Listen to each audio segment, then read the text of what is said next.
but his pick is another sign that Trump plans to follow through on his promises to disrupt Washington. Joining me now is White House National Security Advisor Jake Sullivan. Sir, thanks very much for being on the program. We have so much to get to today, but since you are such a key national security official, I do want to ask you about President-elect Trump's decision to nominate Kash Patel as FBI director. I mean, as you know, he's a fierce Trump loyalist. He has vowed to go after the deep state. You have worked closely with the current FBI director. What do you think it would mean to have Kash Patel in that role? Well, look, I'm not going to speak to President-elect Trump's nominees. I'll let him speak for his own rationale. What I will say is how the Biden administration has approached the position of FBI director. We inherited Director Chris Wray, who has done a very good job in the role, from President-elect Trump, who appointed him to a 10-year term. And what makes the FBI director different from most other nominees is they're not just appointed for one term of a president. They're appointed for enough time to last past two terms of a president because they're supposed to be insulated from politics.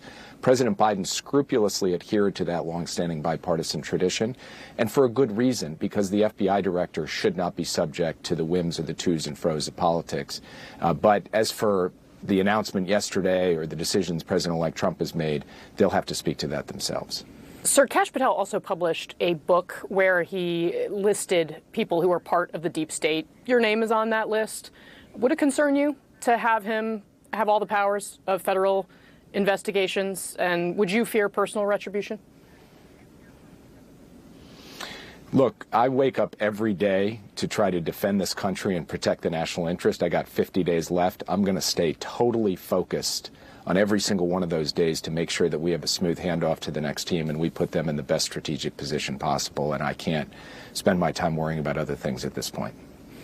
Fair enough. Sir, in that role, in those 50 days that you have left, obviously this weekend we saw Syrian rebels launch an offensive in the city of Aleppo, key strategic city, and this is the first time that they've taken control of it since it fell to government forces almost a decade ago now. Were you surprised was the U.S. government surprised by how swiftly these rebels took over? Let me tell you one thing we weren't surprised by. We were not surprised that these rebels would try to take advantage of a new situation in which the Syrian government's main backers, Iran, Russia, and Hezbollah, were all distracted and weakened by conflicts and events elsewhere. So the Syrian rebels took a look at that. They took a look at three actors who had been pummeling them for years, Iran, Russia, Hezbollah. They had seen them weaker and more exposed than before, and they tried to take advantage of it. Now, the speed of this offensive, I think, very much surprised the Syrian government and other observers in the region.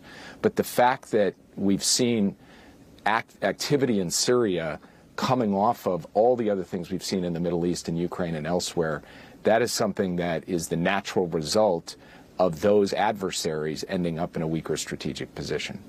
What does it mean for U.S. forces in the region, for U.S. assets? Is there a greater risk? At the moment, we believe that our forces who are stationed in Syria to fight ISIS are not at proximate risk because they are in a different part of the country from where this particular offensive is taking place. But they are under a different kind of threat. They are still under a threat from Iran and the Shia-backed militia groups in Iraq and Syria. And every single day we work to ensure that they are protected and that we respond to attacks against them as we have just done in the last week. So do you think what the rebels have done here in Aleppo advances U.S. strategic interests at this point? Well, this is a very good question, Casey. It's a complicated question because the group at the vanguard of this rebel advance, HTS, is actually a terrorist organization designated by the United States. So we have real concerns about the designs and objectives of that organization. At the same time, of course, we don't cry over the fact that the Assad government, backed by Russia, Iran, and Hezbollah, are facing certain kinds of pressure. So it's a complicated situation. It's one we are monitoring closely, and we are staying in close touch with regional partners about it. Let's move to another area of the Middle East that I know the president has been so focused on here in his waning days in office. I mean, we saw that there's now a ceasefire between Israel and Hezbollah in Lebanon. It's still holding at this hour. But the big question here, what does this all mean for the war between Israel and Hamas in Gaza? And Senator Lindsey Graham, who is a very close ally of President-elect Trump, he came right out and he said that Donald Trump wants to see a ceasefire deal completed in Gaza before his inauguration. Does that make a deal more possible here in the final, I think you said, 50 days? Well, first, we've had good communication with the incoming Trump team. I've engaged with my successor as a current sitting member of Congress, Mike Waltz, and we've been transparent and we've been coordinated. And I'm glad to see they came out to support the Lebanon ceasefire. We are going to work tirelessly to try to produce a ceasefire and hostage deal in Gaza. The main stumbling block right at the moment is actually Hamas and whether Hamas is prepared to do a deal, to enter a deal in which they begin to release hostages, a ceasefire goes into effect, and humanitarian aid so badly needed can be surged in because there's been a cessation of violence. So I think the calculus or decision-making of Hamas is not really about the twos and fro's of American politics. But I think that it is more likely than it was before because now they are isolated. Hezbollah is no longer fighting with them. And their backers in Iran and elsewhere are preoccupied with other conflicts. So I think we may have a chance to make progress, but I'm not going to predict exactly when it will happen because we've come so close so many times and not gotten across the finish line.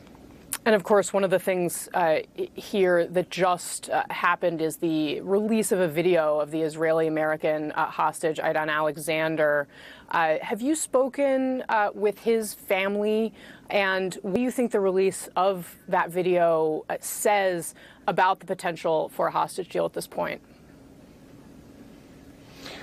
Well, it's an absolutely cruel reminder of the brutality and viciousness of Hamas, who is holding still so many hostages, including American citizens, including young, innocent people like Aidan.